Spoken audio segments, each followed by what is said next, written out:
PBS Kids opens worlds of possibilities for all children, thanks to PBS stations and viewers like you.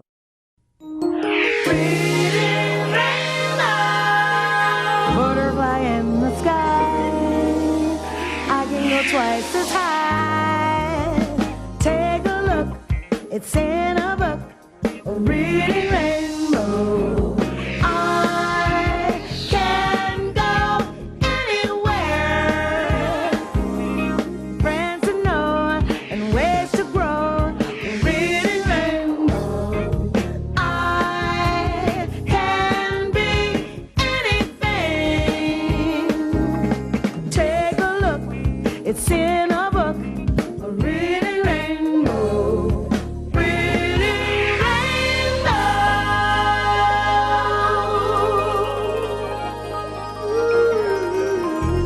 Oh, wow.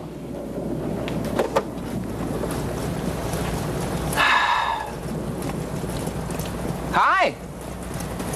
Not such a good day for a baseball game and picnic. But it is a good day for lots of other things. Listen.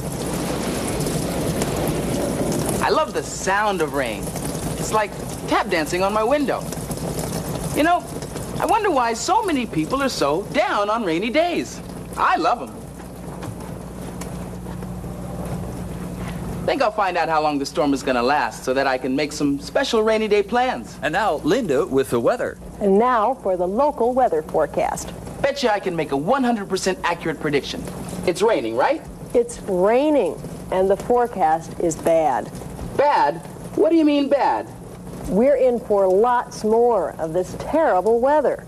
Terrible? Who says it's terrible? Don't be such a drip. Now, I know this is unhappy news, It is?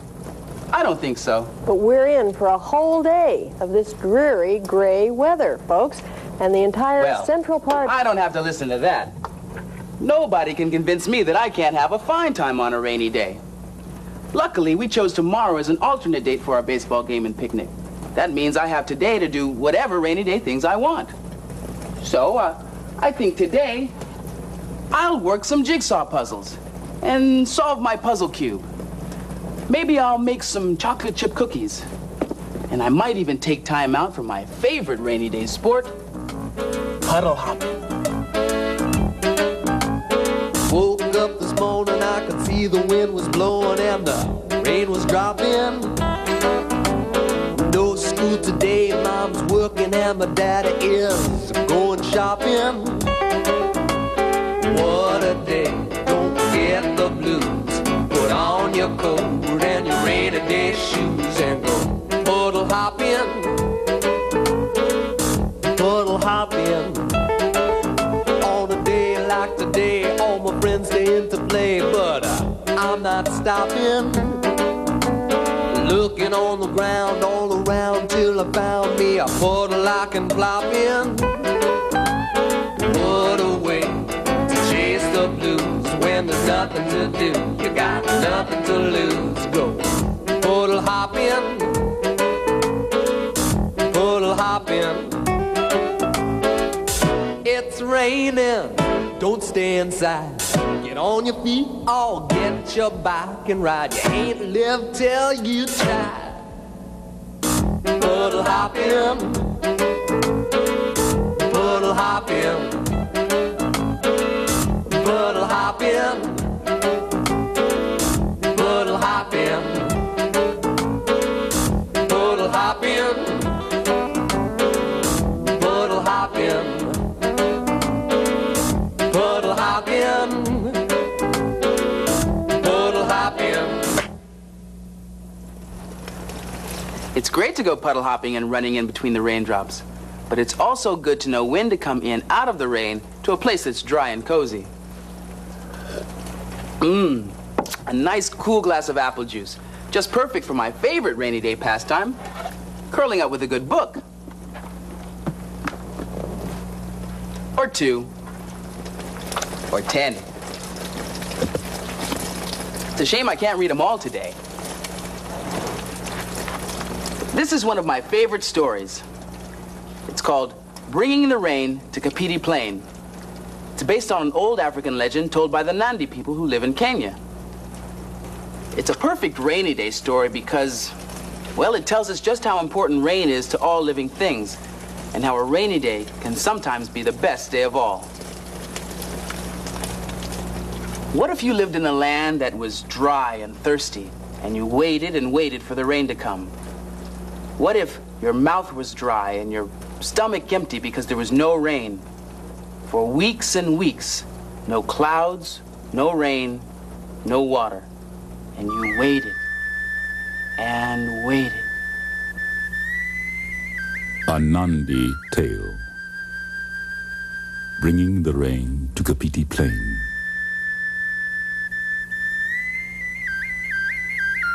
Retold by Verna Aardema, pictures by Beatrice Vidal.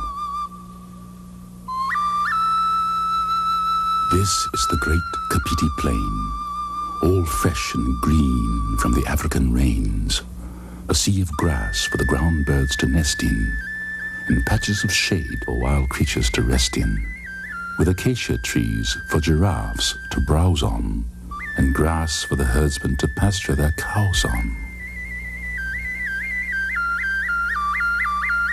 But one year the rains were so very belated that all the big wild creatures migrated.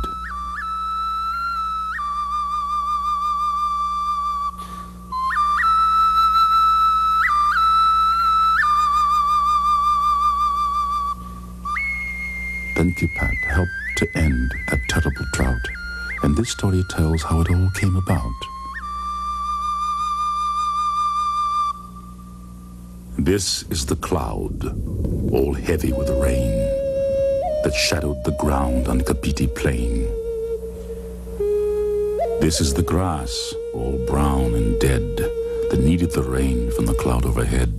The big black cloud, all heavy with rain, that shadowed the ground on Kapiti Plain. These are the cows, all hungry and dry, who mooed for the rain to fall from the sky, to green up the grass all brown and dead, that needed the rain from the cloud overhead. The big black cloud, all heavy with rain, that shadowed the ground on Kapiti Plain. This is Kipat, who watched his herd as he stood on one leg like the big stork bird. Kipat, whose cows were so hungry and dry, they mooed for the rain to fall from the sky, to green up the grass all brown and dead, that needed the rain from the cloud overhead. The big black cloud, all heavy with rain, that shadowed the ground on Kapiti Plain. This is the eagle who dropped a feather that helped to change the weather. It fell near Kipat, who watched his herd as he stood on one leg like the big stork bird. Kipat, whose cows were so hungry and dry, they mooed for the rain to fall from the sky, to green up the grass all brown and dead, that needed the rain from the cloud overhead. The big black cloud, all heavy with rain, that shadowed the ground on Kapiti Plain. This is the arrow Kipat put together, with a slender stick and an eagle feather, from the eagle who happened to drop a feather that helped to change the weather. It fell near Kipat, who watched his herd as he stood on one leg like the big stork bird. Kipat, whose cows were so hungry and dry, they mooed for the rain to fall from the sky, to green up the grass all brown and dead, that needed the rain from the cloud overhead. The big black cloud, all heavy with rain, that shadowed the ground on Kapiti Plain. This is the bow, so long and strong and strung with a string, a leather thong. A bow for the arrow Kipat put together, with a slender stick and an eagle feather, from the eagle who happened to drop a feather that helped to change the weather. It fell near Kipat, who watched his herd as he stood on one leg like the big stork bird. Kipat, whose cows were so hungry and dry, they mooed for the rain to fall from the sky, to green up the grass all brown and dead, that needed the rain from the cloud overhead. The big black cloud, all heavy with rain, that shadowed the ground on Kapiti Plain. This was the shock that pierced the cloud and loosed the rain with thunder loud. A shot from the bow so long and strong and strung with a string, a leather thong, a bow for the arrow Kipat put together with a slender stick and an eagle feather from the eagle who happened to drop a feather that helped to change the weather.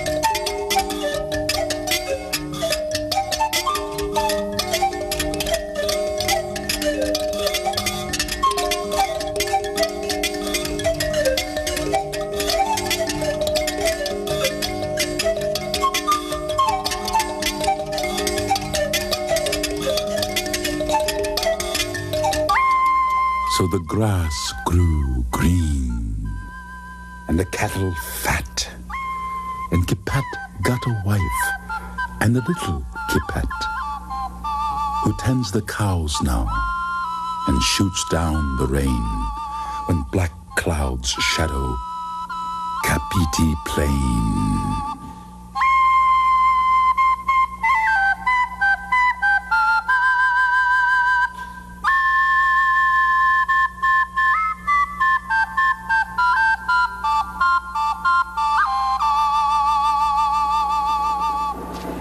This is the cloud all heavy with rain that shadowed the ground on Kapiti Plain. Whoa. You know, when I was a little kid, I used to be afraid of thunder. I always used to wonder, what makes the thunder? Then I made up a little story so I wouldn't be scared. I used to imagine that there were these angels that lived in the clouds, and on rainy days, the angels would go bowling.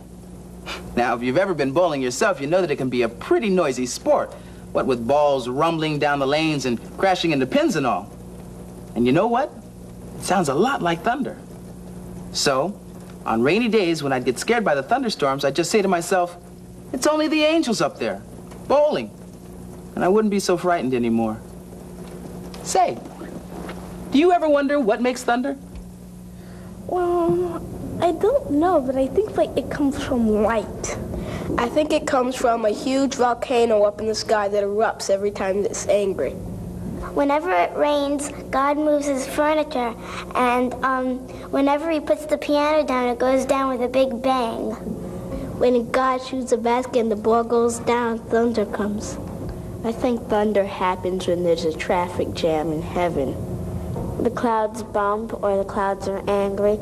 Clouds filling up with rain and then bursting. When the angels go bowling, they throw the bowling ball, and it hits the pins. So when the pins fall down, it makes such a noise that's where thunder comes from.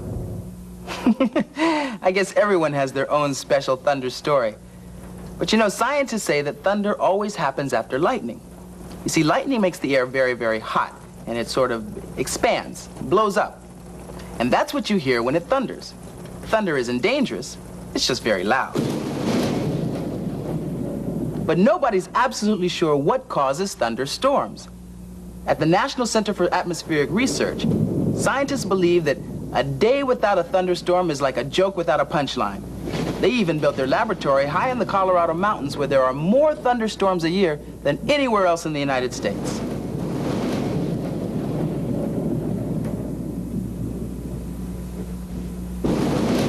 Oh, it looks like we have a couple of good thunderstorms out here. We'd better get an airplane up on them.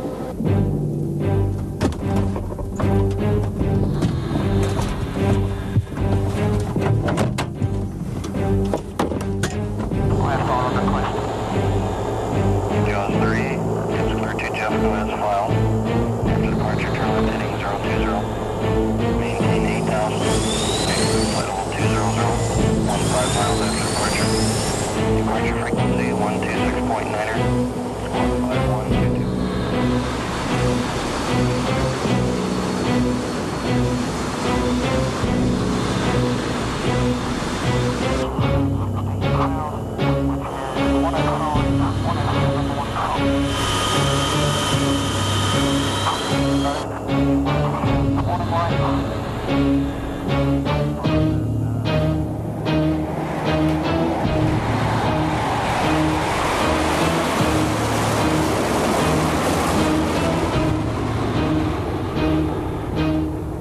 Cindy. We're airborne now. And can you tell us where to go? Hi, 𝗥𝗶𝗱𝗍. This is Land Shark. There's a cell out at 120 degrees at 50 nautical miles that we'd like you to go look at. Hi, I'm Cindy Mueller, and I'm a meteorologist. A meteorologist is someone who studies the weather. Today we're in the middle of an operation. We're studying thunderstorms. We're trying to learn something about them and be able to predict them.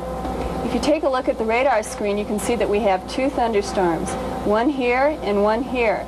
You can tell that they're the most severe areas of the thunderstorms because they have red and gray areas. There's probably hail in these locations. What we're going to have the airplane do is fly around the thunderstorm so that we can get an idea of what the airflow is like around the thunderstorm. And we don't want them to go into the center because they might encounter hail and severe turbulence which might hurt them. 𝗥𝗶𝗱𝗍, this is Cindy. Hi, Ed, I'd like you to get on a heading of about 120 degrees and proceed about 10 nautical miles and then make a 180-degree turn. Okay, well, I hope you're going to give us an exciting ride today. Hello there, my name's Ed, and we've just taken off to go and find some thunderstorms. Cindy's going to tell us where to find them, and I hope it's going to be an exciting day. We can never tell when we get airborne whether we're going to get the sort of storms that we want. We have a 𝗥𝗶𝗍𝗶𝗄 jet here, and we've got lots of clever instruments in it that help us to measure the weather. Cindy looks at all the storms that we're flying close to, and she tells us how dangerous they are. And if there's any hail in those storms, then that can really damage the airplane. So we keep out of those and just fly around the outside. Most of the time when we're going to fly against the thunderstorms, we fly just underneath the base of the cloud, and you can see out there that there's a great big solid base on that cloud, and then in the middle you can see the rain coming down from it. Some days when the air isn't too bad inside those thunderstorms, then we fly through the middle of them. It can get very exciting and very turbulent, and the airplane gets thrown around, and we get held in here in our straps, and we have a really good ride. We really enjoy it. Not only do we study weather using airplanes, but we also study it using radars. Kathy Kessinger is in charge of the radars. Kathy, how did the radars look today? They look good, Cindy. We'll have to do a manual check, though, before we begin scanning. Hi, my name is Kathy Kessinger. I'm also a meteorologist. I'm in charge of setting up the radars so that they scan the thunderstorms that we want them to. And we do have 3 Doppler radars in our program. Just 1 minute, I need to check to make sure that our antenna is working properly. Kathy, could you tell me if the antenna is moving properly, and could you scan it in the southeast sector, please? Roger, Cindy, that's azimuth left 296, azimuth right 360, elevation 0 to 10 degrees. The job I have here is a very important one. I run the radar, which is one of the scientific instruments we use in studying severe weather, just like the storm we're studying now. My name is Kathy Jarek, and I'm an electronics technician here at NCAR. Right now, we're standing inside the radome, which is a big white balloon that we put over the antenna to protect it from severe weather. The radar is an electronic beam which is sent out from our antenna, and it goes out, hits a cloud, and it comes back, which enables us to measure how big it is and how fast it's moving. That should be a pretty good scan. How does it look to you, Cindy? Looks like a pretty good scan in all sectors. We also use a lot of different kinds of equipment in our program here. We use the weather balloons to tell us what's going on in the upper atmosphere. The balloons have an instrument package attached that measures the wind speed and wind direction, temperature, humidity, and pressure. And we have 27 ground stations that we use to measure wind speed and direction, pressure, humidity, and temperature. They're very important, and they let us know what kind of features the thunderstorms have in the low levels. We use all of this data, we take it and we put it all into the computer. Once the computer gets all this data, we can do 3-dimensional models of the thunderstorms, and we use that to tell us more about the structure of the thunderstorms and how it's changing with time. But you know, even with all this information that we have available to us, we still don't completely understand the thunderstorm, and we still need to continue studying them. We hope that in the future we'll be better able to predict where thunderstorms move and how they're going to behave.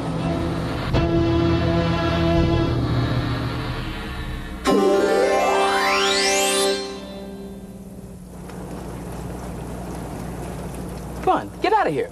Shoo, fly. Predicting the weather is easy, but making a prediction that's right, well, that's another story. People use both science and folklore to try to tell whether it will snow, sleet, shine, or rain cats and dogs. Listen to some of these stories. It's harder to untie rope before wet weather. Well, that certainly seems true. Here's one. Bears and raccoons are always restless before a storm. Well, remember that the next time you run into a bear or a raccoon. Ah, here's a good one for city dwellers. When cockroaches fly and pigeon wings droop, expect rain. Right. Ah, here's a great one. Fly in your nose, a scratch and it goes. If it comes back again, it'll bring a wet rain. Well, according to this, that fly should be landing right here any second.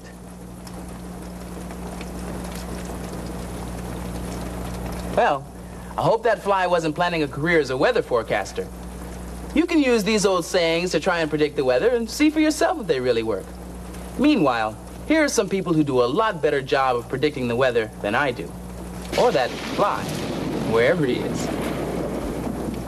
Come on, folks, you better get your umbrellas now. I got collapsibles for $3.50 and portables for $5. Come on and get your umbrellas now. Hey, I got a nice Chinese umbrella for you, lady. Nice, hey, take it home, $4. $4 for you. Come on, folks, you better get your umbrellas. It's gonna rain in about 2 hours from now. It's gonna rain in 2 hours? It's beautiful out now. Don't let the sunshine fool you. It is gonna rain in 2 hours, I'm sure of it. It's gonna rain? How do you know it's gonna rain? Man, how do I know it's gonna rain? I can feel rain. I can smell it, and those gray clouds forming way off in the distance. And my grandmother's bunions was acting up real bad this morning. She said it's gonna rain for 2 days straight. Besides, I'm half Indian. I can feel it in my bones. Come on, Look, hey, lady, here's the price for this umbrella. We'll take this umbrella, okay? There, you got a deal. Great. Hey, lady, this is a nice umbrella. Your husband can take it when he plays golf or something. Howdy. Sure is a beautiful day, isn't it? But I don't need those fancy folks on the radio or TV to tell me that. No, sir. I just use Mother Nature. Whether I'm inside or out. When I go in the house, I watch my cat. The way she washes tells me a lot about the weather. When I see her take that paw and lick it, and go up around that ear and start to wash, I know it's gonna rain. And the harder she licks and the more she washes, the more I know it's gonna rain. So Mother Nature helps me inside. Go outside, too, for that matter. Look at the birds, look at the cattle, look at almost anything in nature and learn something. Why, look right here. Here's a little old caterpillar, woolly caterpillar. Good morning. Now, he tells me a lot of information. First of all, I can tell he's darn happy, so I know he's going to give me the right information. See the black at the end? Well, we know that clouds are dark, so that means we're going to have rain in July and in August. Now, you see this side here, there's more black, so that tells me we're going to have more rain in August. It'll be a dry spell. But all this information is important to me for planting my crops and harvest them. So I don't need those fancy folks on TV with the degrees and all. I just rely on Mother Nature. Thank you, Mr. Caterpillar. Now, speaking of predictions, here are some other books I know you'll enjoy, rain or shine. But you don't have to take my word for it. Hi, my name is Eric, and I'm here to tell you about this great book I just read. It's called The Cloud Book by Tommy D. Powell. Two clouds I especially liked were the cumulonimbus clouds, which create heavy thunderstorms, and the cirrostratus clouds, which just about blanket the earth. Now, I used to look up at clouds and think, now, what kind of a cloud is that? But I read this book, and I finally found out. I think you'll find out a lot of facts about clouds, too. Hello, all you boys and girls out there. My name is Africa Whitaker, and I would like to tell you about a book called A Story. It's about a man called Nandi the Spider-Man. He wanted to get the story so all the kids over the world could hear stories and won't be so bored all the time. I think you would like this book because it's a wonderful book, has wonderful, colorful pages, and you would find your favorite part in there. Hi, my name's Mary. I'm here to tell you about this book called Rain. It's about these two children who are playing outside in the rain. This book tells a lot with just pictures and no words. If you like stories about nature, you'll like this book because it's got pictures of trees, flowers, and birds. After I read this book, I took a shower to get the real feeling of rain. After you read it, I hope you take a shower too. Scientists and storytellers often have different explanations for the same things. A scientist would say that it rains when the air gets so heavy that it can't hold any more water. But that's not what Kipat would say. Hey, look! The storm's over and the sun's trying to come out. You know, if we're lucky, we might even get a rainbow. Now, there's something that people tell different stories about. What makes a rainbow? Well, the Shoshone Indians say that a rainbow is a giant serpent rubbing its back against the sky. In Hawaii, storytellers say that a rainbow is a bridge to heaven. But most rainbows are caused by the sun when it shines through raindrops left in the sky after a storm. Did you know you can make your own rainbow? Sure, it's easy. All you need is a little water and some sunlight. You take the glass and you put it half on, half off the windowsill, like this. And with a little luck, we've got a rainbow on our hands. You know, even when I know how and why something happens, it can still feel like magic. Once you make your own rainbow, you can decide whether you want to look at it as a scientist or a storyteller. It's up to you. Well, see you next time.